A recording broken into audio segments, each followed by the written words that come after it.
Earlier, a contestant caught a wallaby. Later, another contestant went on a fishing spree to make dried fish. The latest season of Alone in 2025 has now reached its final decisive moment. Tom's desperation. Poor Tom survives on flying insects. These days, everything tastes like beef to him, but at least it's energy. His body weakens by the day. Over 2 weeks without meat, yet he still fishes daily. The hunger is unbearable.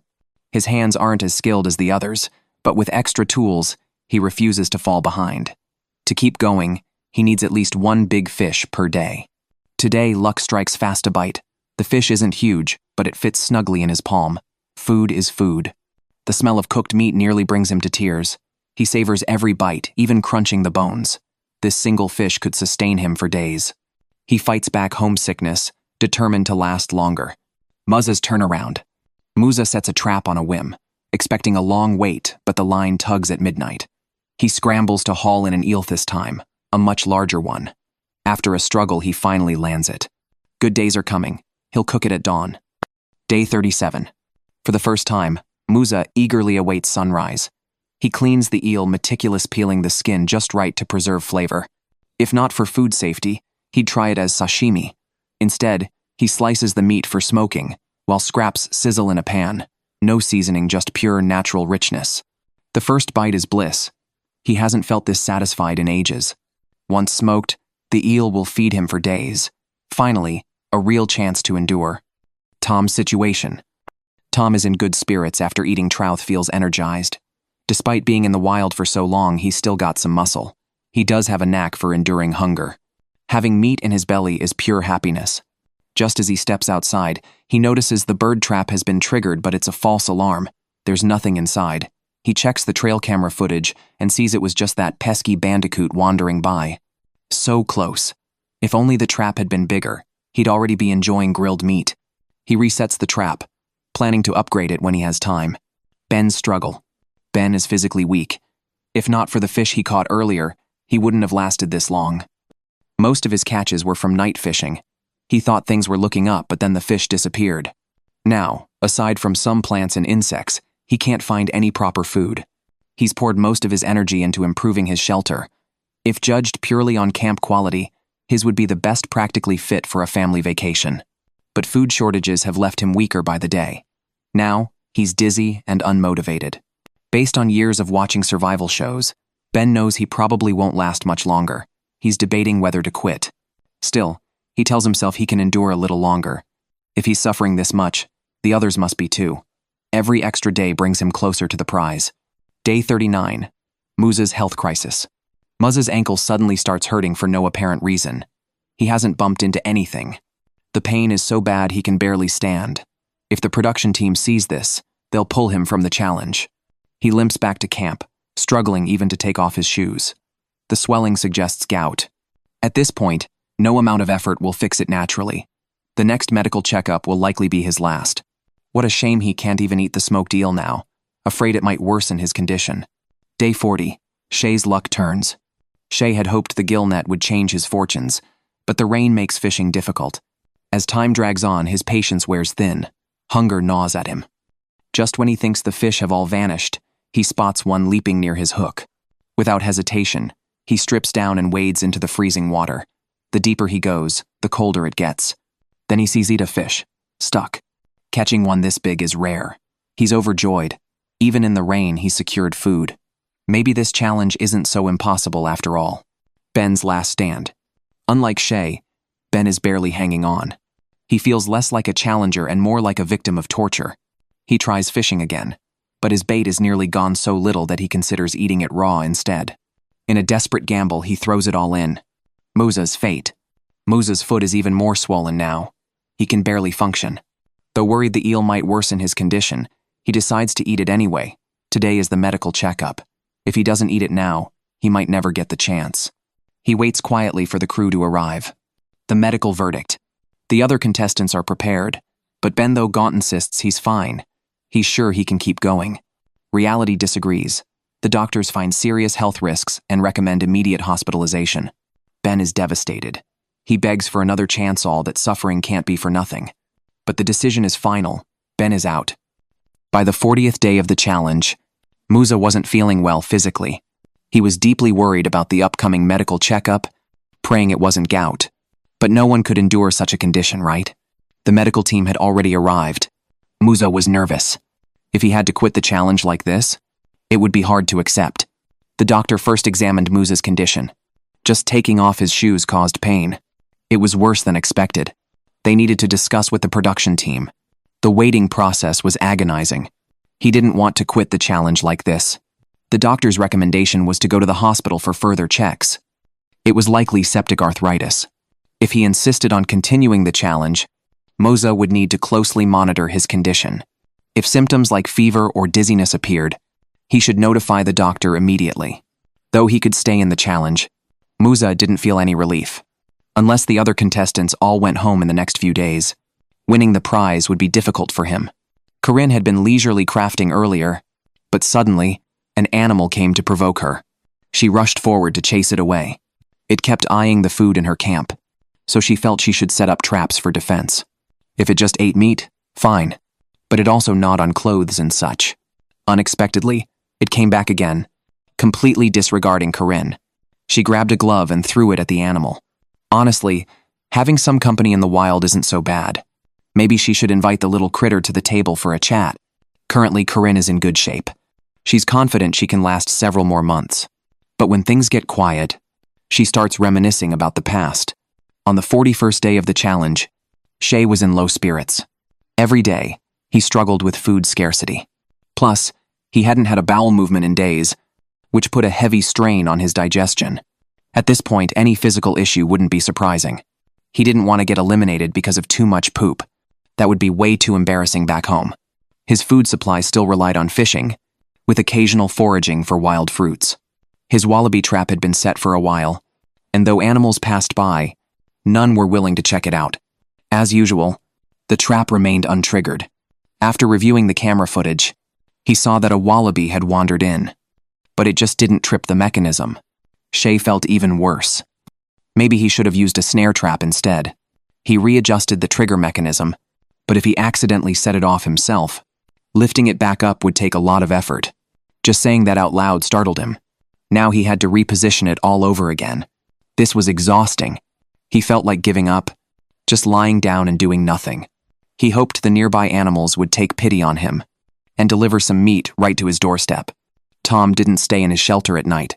He preferred hunting for food under the cover of darkness. Catching another eel would be ideal.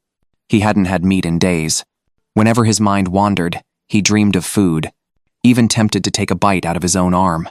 Recently, the water levels had been rising, which wasn't good for survival. Something was moving in the water.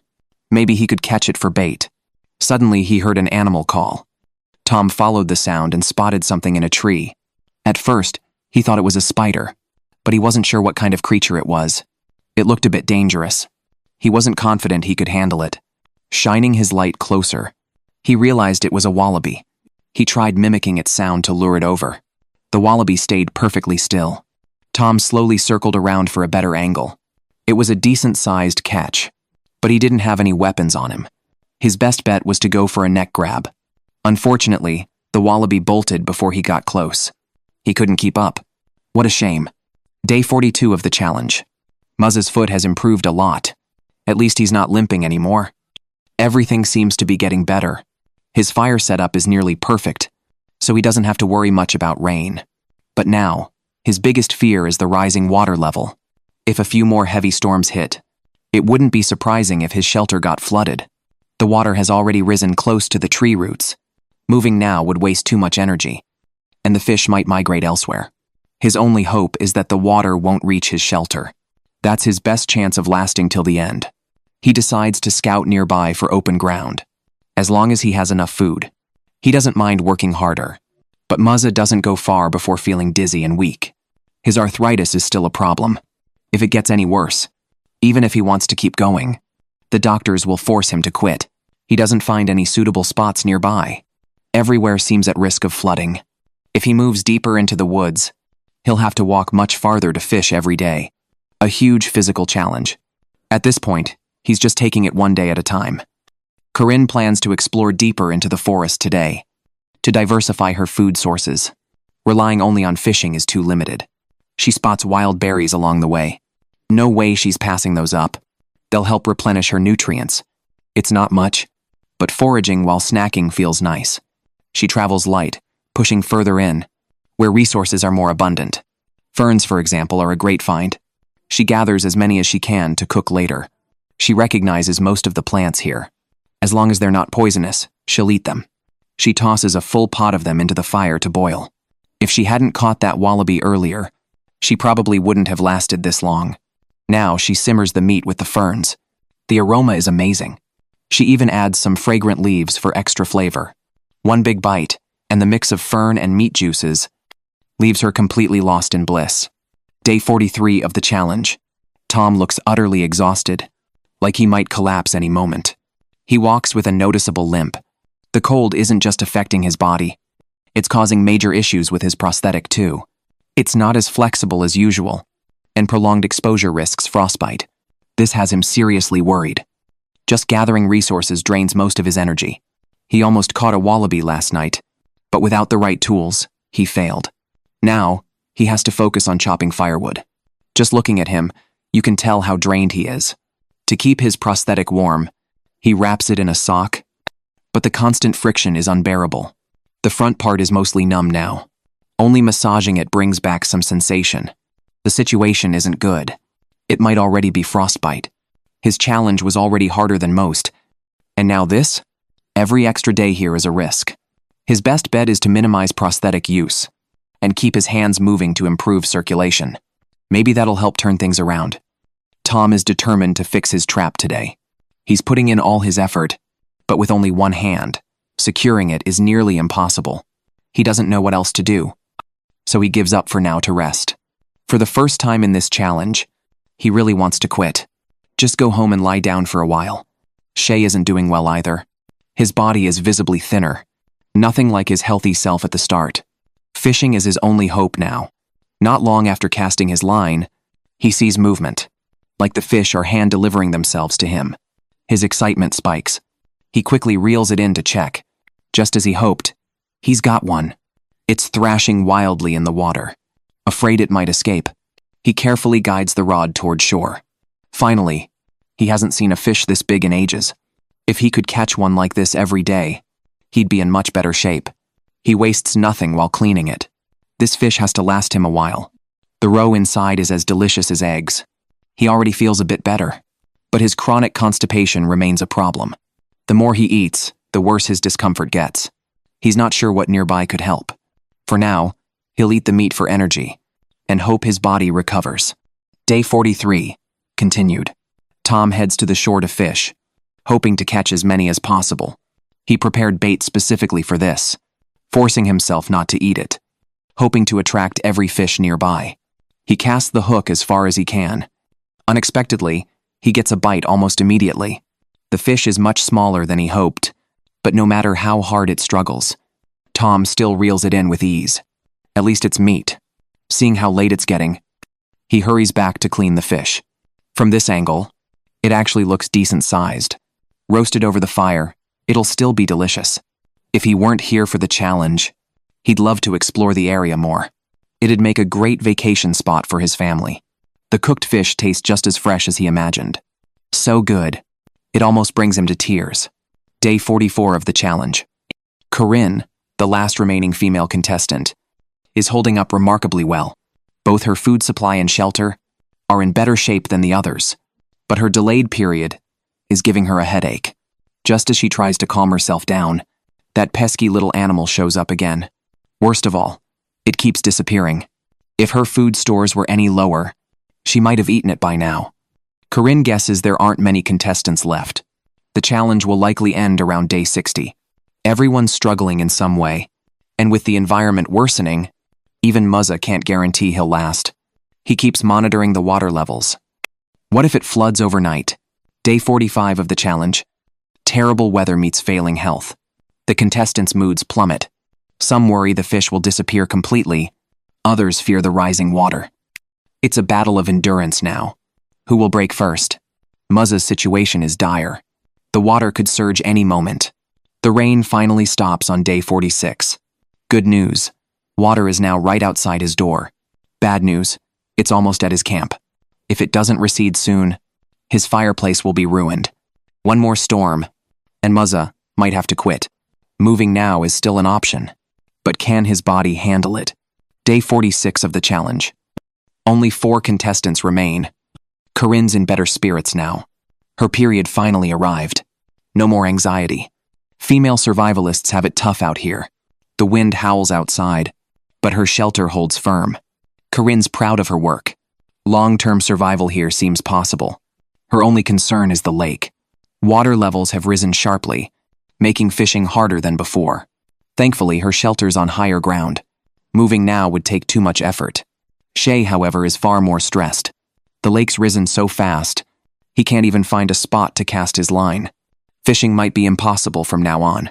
He braces for long-term hunger. He never expected the water to rise this quickly. Should have built his shelter higher. Thunder rumbles in the distance. Things keep getting worse. Shay refuses to waste energy relocating. Instead, he'll stockpile as much food as possible, holding out until the water forces him out. If it floods his camp, he'll tap out immediately. He's already made peace with the worst. Then just as he casts his line, an eel strikes instantly. A second later, he's hauling it in. It's the biggest eel he's seen yet.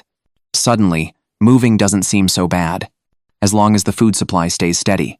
He packs it up and heads back. The moment he sits down to rest, rain starts again. The weather's so unpredictable. Shay wonders how many are left. Right now, survival feels hopeless.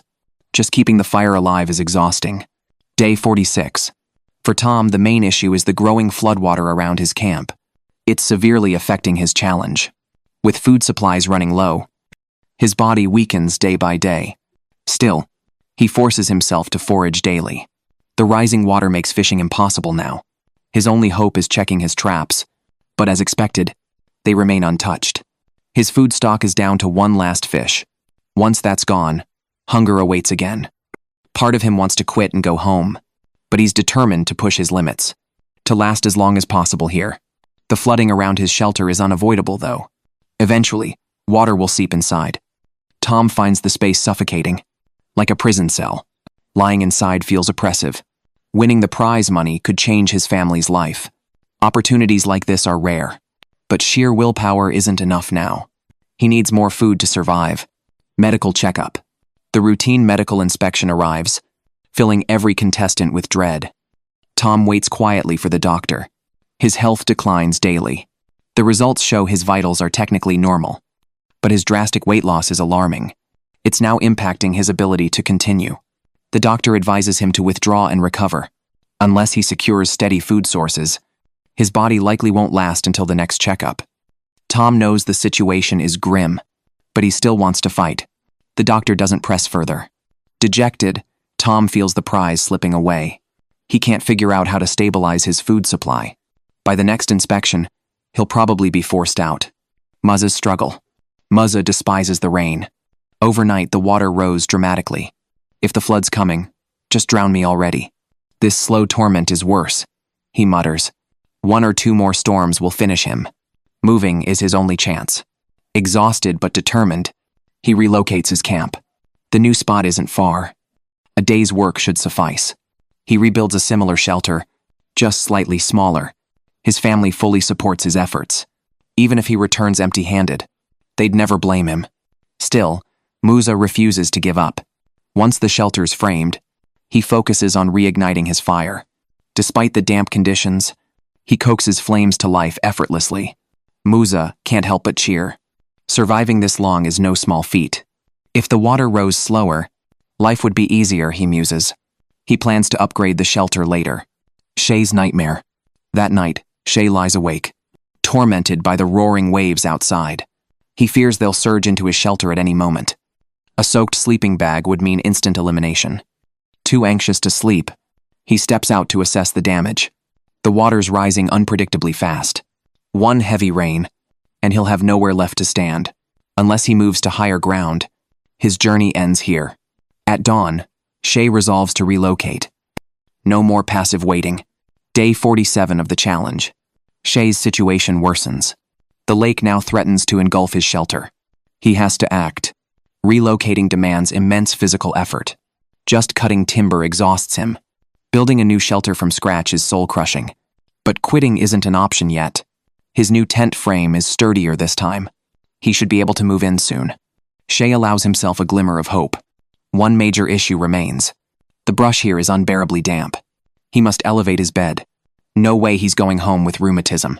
Sadly, this means dismantling his wallaby trap. After months of zero success, he's lost all faith in it. A better shelter takes priority now. Tom's decision. Tom keeps racking his brain for a way to turn things around. The situation around his shelter is dire. If he stays, he'll inevitably be swept into the lake. He had prepared for all kinds of hardships, but rising water levels never crossed his mind. How did it come to this? He wrestled with the decision to quit for a long time. He gave it his all, but failure has always been a constant in his life. In the end, Tom chooses to withdraw. It might be the best choice he has left. The production team has been notified and is on their way. Tom feels regret, of course, but it doesn't diminish his hope for this place. Next time, he'll bring his family here. 3 remain. Now, only 3 contestants are left. Muzza avoided disaster by relocating early, but his dwindling food supply worries him. He thought Shay's move would improve things, but conditions are just as bad. The area is soaked from relentless rain. Sleeping on damp ground is freezing and miserable. Karin, meanwhile, might be the only one smiling. Her shelter's waterproofing is flawless. No amount of rain can breach it. As temperatures keep dropping, winter feels closer by the day. Day 53 of the challenge. Muzza thinks only a madman would camp in such miserable conditions. How long has it been since a proper meal? His stomach growls constantly, but he's stuck waiting for clear weather to forage. The downpour lasts till dawn. Shay's old shelter is now fully submerged. Thankfully, he moved without hesitation. Otherwise, he'd have spent the night underwater. Now, he's not even sure where to fish. A raft would make things easier, but with his energy reserves depleted, it's just a fleeting thought. Day 57 of the challenge. Muzza revisits his old shelter. It's not completely flooded yet, but it's dangerously close. One more storm, and it's finished. He salvages usable materials before leaving. Fishing is his only real option now. He scouts for an open spot and sets up his line near the shelter. If a fish bites, the tug will knock over a makeshift marker. He sleeps lightly these days. The slightest noise jolts him awake. Might as well wait for fish in bed. That night, the marker clatters. Muzza bolts up and rushes to reel in the line. But the eel escapes, taking the hook with it. Furious, he lies awake, fuming. If only I'd been faster. That eel could have been tomorrow's feast. No use dwelling on it now. Not everyone has it as easy as Karin. She's moved beyond mere survival, now focusing on balanced nutrition. Her remaining jerky can last a while longer. If this isn't enough to win, the others must be cheating. Her new goal is day 70. She's already outlasted most contestants. If she hits 100 days, she'll be Alone's greatest female survivor. Rain starts again before she can rest. Karin gathers worms for bait and upgrades her wallaby trap. As long as nothing goes wrong, she can keep going.